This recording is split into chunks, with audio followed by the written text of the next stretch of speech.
express delivery for you. It's international though, so I'm gonna need you to sign for it. Okay. You can sign right here.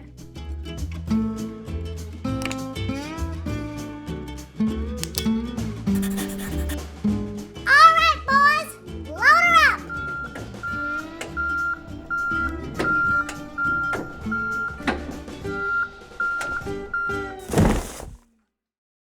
A few moments later. Why are artists going crazy over this? Well, it's a question that hadn't honestly entered my mind until this recent unboxing. Let's talk about it. There's a name that's popped up over and over again with my peers that everyone keeps telling me that I've gotta try. So finally, the last straw happened when I saw the great Mark Majori promoting his new line of brushes with this company. And at that point, I was like, I need to know what all the fuss is about. So I pulled up Gmail and went ahead and sent an email to this company. Are you ready for it? Rosemary and Company. And I know many of you will come out into the comments saying, Margot, of course, Rosemary and Company. I've been using her for the past 10 years. I know of her. She's great. What rock have you been sleeping under? How do you not know this already? You're 10 steps ahead of me, clearly. So anyway, the folks at Rosemary and Company got back to me and let me know that Rosemary herself went ahead and handpicked a selection of watercolor brushes for me to experiment with, to discover, and to share with this community on here. So this is going to be my first time trying out her brushes, and I'm so excited because, like I said, I've heard so much. So without further ado, let's... Where'd the box? Oh, here it is. Let's get started.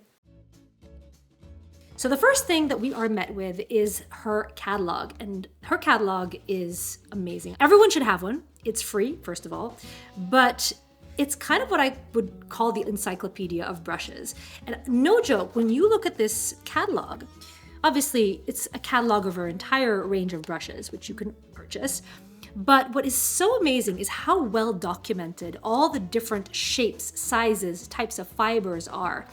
If you are not that well versed in the nuances between the different shapes and natural brushes versus synthetic brushes and how hard they are, what the snap of each of them is, this will help give you an overview and identify what you would use these different brushes for. So very valuable. Definitely recommend getting a copy of this. And we will definitely hold on to this so that I can reference it. I guess we'll start with the biggest one. The first thing that I have is her 1-inch Series 222 brush, which appears to be a flat wash style brush, but you know what? Let's check out the encyclopedia. Flat one-stroke synthetic. Popular for those requiring a nice chiseled edge. A great all-rounder for all mediums. A good wash brush, also ideal for varnishing. I can see that. Decoupage, glazing, etc. Fashioned on a beaver tail handle. Once wet, these brushes hold heaps of water or pigment and are available up to a 3-inch. This would be great for wetting your paper prior to painting something, anything, especially a large wash. But we'll get to that in a minute. I'm gonna soften this brush once I get to everything else. But just a little FYI, a little note to all of you watching this if you are not that experienced. When you have a new brush like this, and it is hard, do not crush it like that. That's the quickest way to ruin a brand new brush. What you wanna do is, you know what, I'll just do it right now so that we can get that out of the way. What you want to do is you want to get some water and you want to just put it in the water. This is dirty water, but hey, who's counting? So you want to just float that in the water for a little bit or run it under like running water and just leave it there for a little bit and allow the moisture of the water to soften and remove usually it's gum arabic or something like that that stiffens the brush to protect it while it's on its way to its final owner. All right, so let's get to the smaller brushes. Got some rounds here. I've got an angled brush, and then we have some smaller ones. These are so beautiful. Oh my goodness.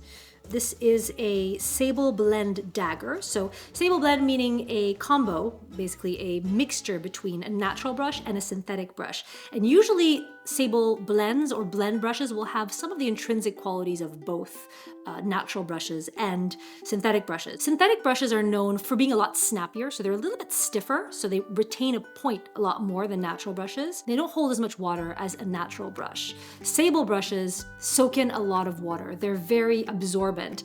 And so what a blend brush will do is it will have some of the best qualities of both, which is very, very interesting. So we will go into all of these and try them out. But these are my first reactions. And so here we have, wow, this is beautiful. All right, let's check out the quality. So this is a number 6 pure sable brush. Sable brushes are really up there in terms of quality. The only thing that is higher in quality to a sable brush is a Kolinsky sable brush, which is the hairs of the Kolinsky sable, which is a small rodent. I'm gonna put some water on it and then kind of leave it to the side so it can soften as we talk about the others. We have a number 8, very tapered tip. I personally love that. And then the last of the set is the sable blend. It's gonna be really interesting to show you the difference between a sable blend and the sables. So this is the number 7. So size-wise, it's in between the 6 and the 8. Very subtle detail. But it does appear that her sable blend is a lot pointier. A lot of times you'll find these very pointy brushes, they'll be labeled a designer brush because they have that very tapered end. There are different kind of labelings. There's designer's tip, there's English, which tend to be very full here around the belly. Different labeling system. Honestly, like it doesn't really matter what it's called. You just take a look at the brush, the silhouette of it, the shape here. And if you've been painting a lot, you'll start to recognize what it is you like and what you don't like. All right, let's get that nice and wet and move on to the last brush in our little kit. And this is the Sable Blend Dagger. And this one appears to be within the same range as this one. So you can tell by obviously the color of the wood that is used in the handle. It is a lighter colored wood, but it still has a lacquer on it. It's not all natural as you would call it. When I say all natural, I'm just gonna show you. This is an Isabe brush. It's a beautiful brush to look at. It's like very fancy with the little gold trim and that kind of thing. But this kind of stuff, because it hasn't been coated with a lacquer on top of it, it rubs off really quickly. I mean, the brush is still usable, it's fine, it just doesn't look as pretty after you've been using it for a while. Let's see how this one is doing. So yeah, look at this. As I start to pull off the gum arabic or the coating on this, it'll just start to loosen. You don't even have to do anything. It starts to get floppy once you've immersed it in water for long enough. But it does get a little sticky, so you want to give it a little extra rinse, make sure it's nice and clean. So I will make sure that the other brushes have been thoroughly de-hardened, whatever we want to call that, and we'll come back and do some painting with these. All right, so let's get started. I have 2 blocks because we're going to interchange between these two as my samples dry. But we're going to start with the Etcher watercolor block, and the folks at Etcher kindly sent this over to me. It's wood pulp paper, and it's a cold press. So this is going to be paper number 1, and then the paper number 2 is going to be Arches hot press paper. So we're going to see these different brushes on different surfaces so we can compare and contrast and see what they're all about.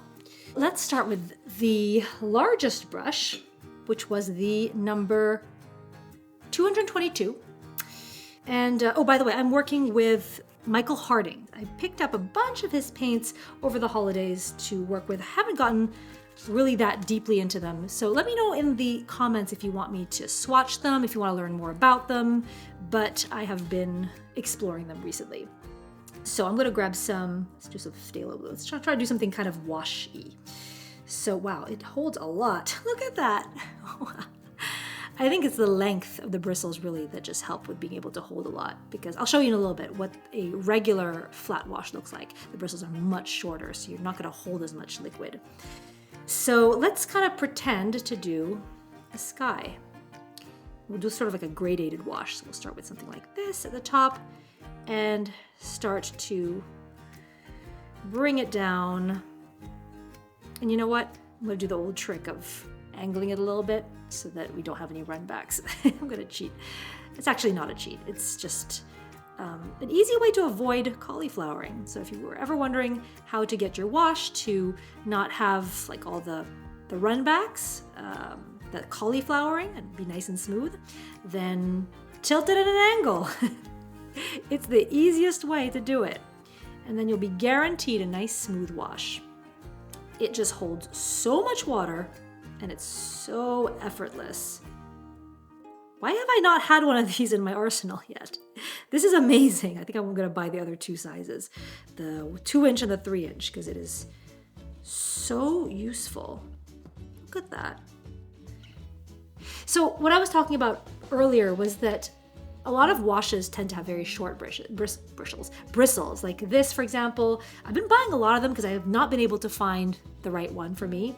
I've bought, so this is Princeton, too small, too hard. I've bought the Princeton Neptune, too soft. It's like Goldilocks. And then I invested, because this one was quite a pretty penny, on the Isabe number 8. This is a squirrel brush. Also, too soft, too short. And I feel like this is better than all three of these combined. This was maybe $60, this was $10, this was maybe $20. So let's talk about the kind of marks we can make with something like this. So obviously, wash, the most obvious way you could use it. Also like a straight line, something like this if you were doing, I don't know, a large rectangular area. But thinking outside the box, we can also use a brush to make more creative mark making. Just because I feel like a brush should be used like this, like a house painter. You can actually use brushes like these to change up the texture and the voice of your painting as well, because I think that's one of the things that tends to be one of the things you notice about newer, more novice artists, is that they will tend to use a brush the same way. So it's like you get stuck on a type of stroke and you just sort of like repeat that over and over again. So you're doing trees and you're like that, and then you're doing sky and you're like that.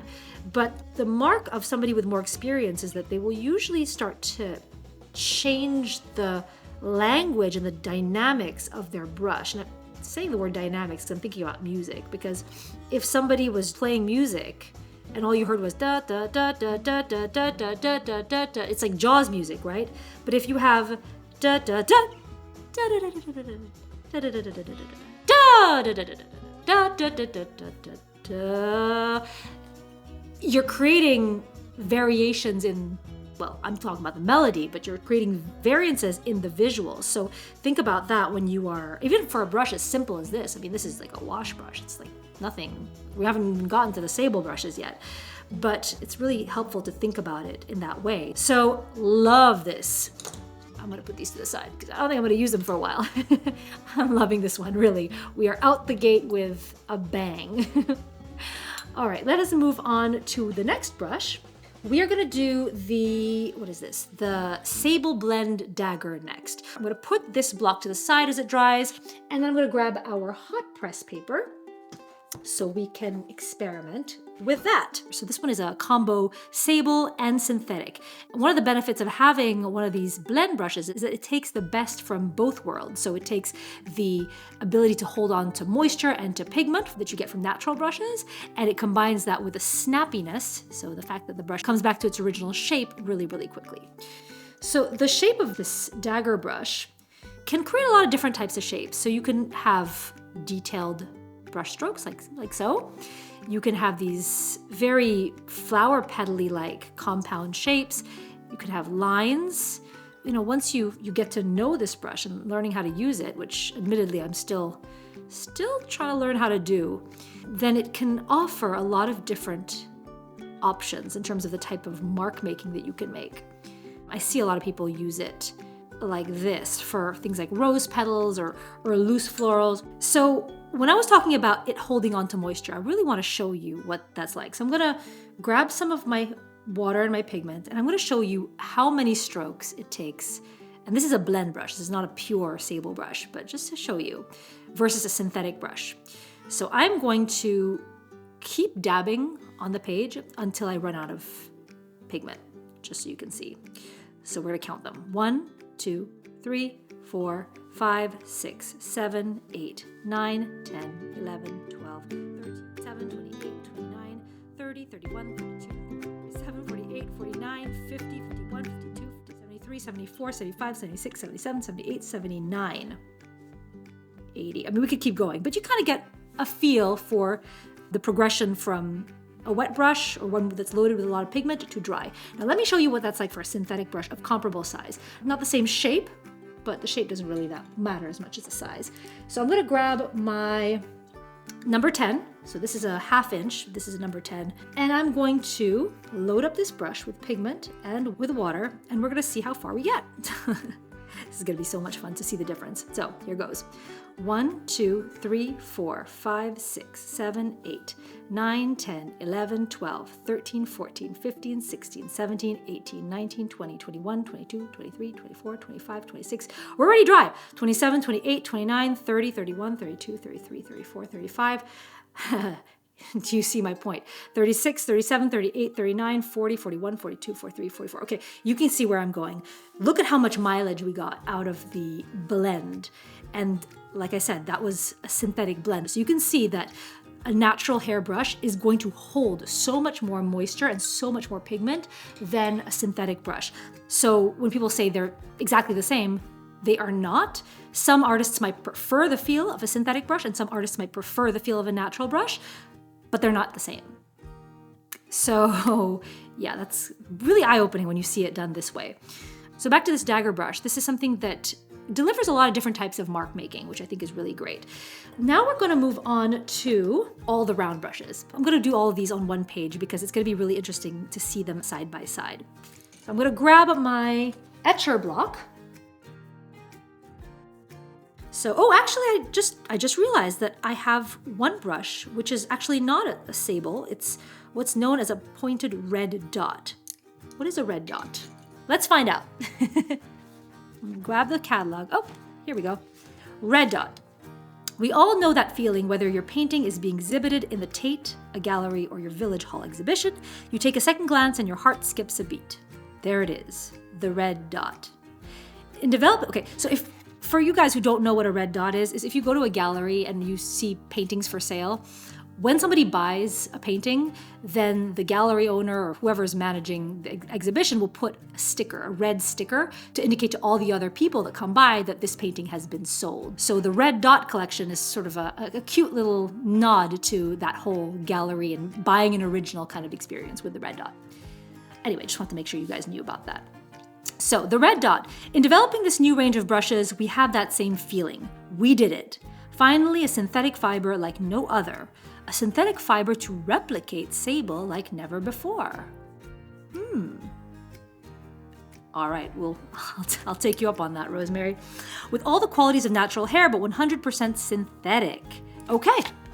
So why don't we do this? Why don't we start with maybe the sables to have like a benchmark for what a natural brush does. And then we'll explore the sable blend and the red dot and see how they do. And so if you are not familiar with sable brushes and what they are basically brushes that have been made from the hairs found on a specific type of weasel, same kind of sable that they use to make fur coats. And one of the things that make it very desired is the fact that they have a combination of two things. They snap back to their shape very easily, and the most important part is that they pick up far more moisture and pigment than synthetic brushes. And that is because natural hairs, even the hairs on your head, they have little grooves in the actual hair. And those grooves, or that texture on the hair itself, if you look at it microscopically, that the pigment and the water kind of gets stuck on that. So that's what causes it to hold more. And you can actually see it when you are dipping the brush into water. You'll see that the brush splays out in the water. And while it does that, imagine that happening while you're picking up your paints, it's gonna hold a lot more in those grooves. So that's why they cost more. And that's why they're prized by artists all over. So I'm gonna grab some paint and I'll show you what I mean. As I bring it across, I can have pretty much a very uniform distribution of color and water as I go along. And now it's getting kind of dry. So you can see on the second pass, we start to lose steam at around here. But I'm still very rich in pigment. It's not getting faded as I go along. And that's because the brush is holding on to so much. So that's just about the properties of a brush like this. So something like this, for example, would be great for using, like if you're doing like hills or a landscape and you're trying to create all sorts of different type of big washes. So bushes, trees, things like that. It's a very versatile brush.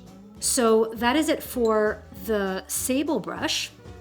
But this is just a great brush to have in your arsenal because it is like the fact that you can do that and not have to reload your brush and you can kind of keep going, I think is a really great benefit. It's one of the reasons why I love my natural hair brushes as much as I do.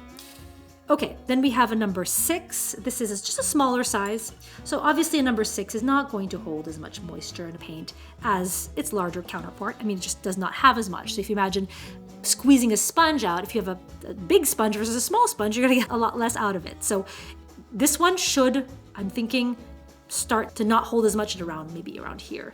But we'll see. That's just my estimation. But let's try it out. So we're starting off strong. And yeah, we are able to get pretty far in.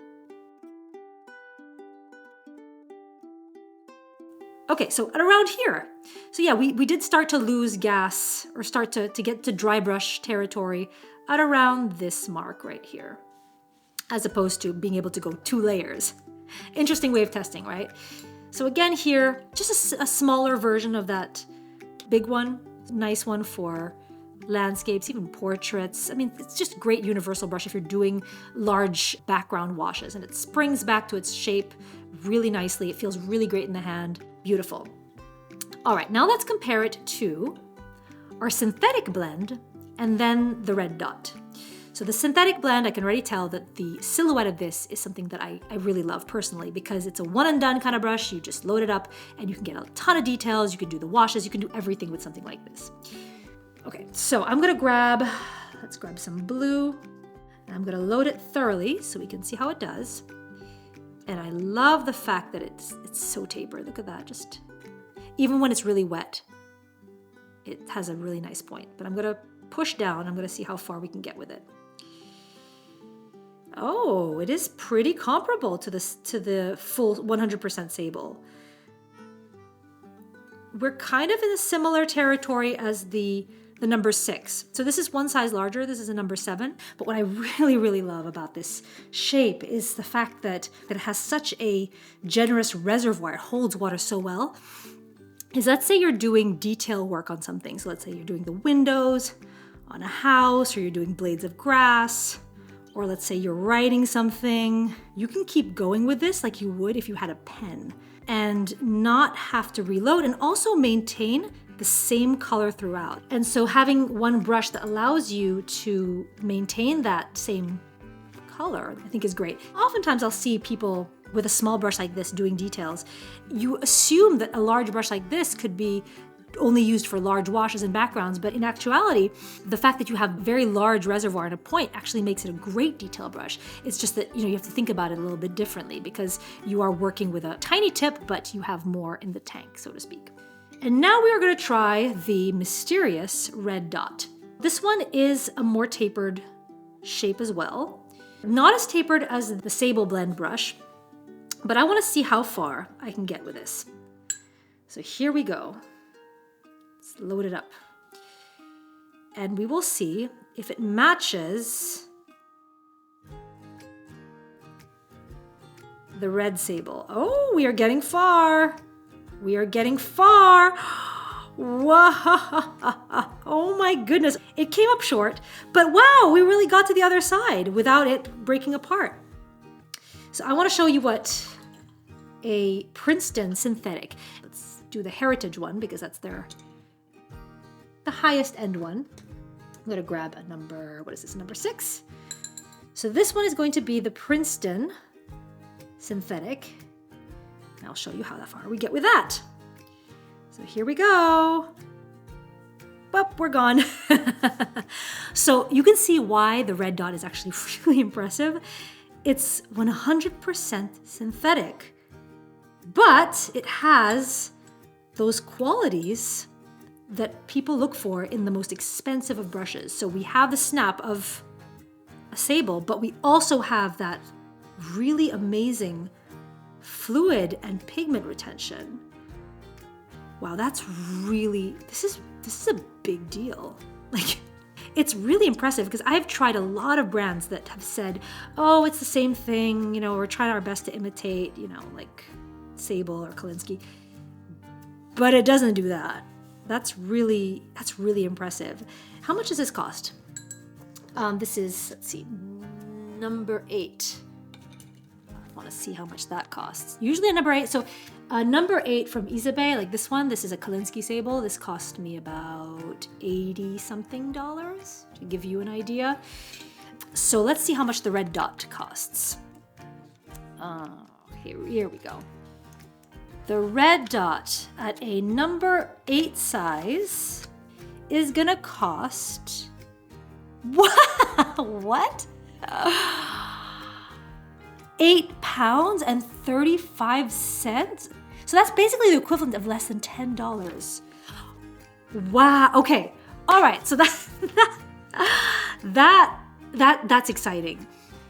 You guys, this is the brush to get.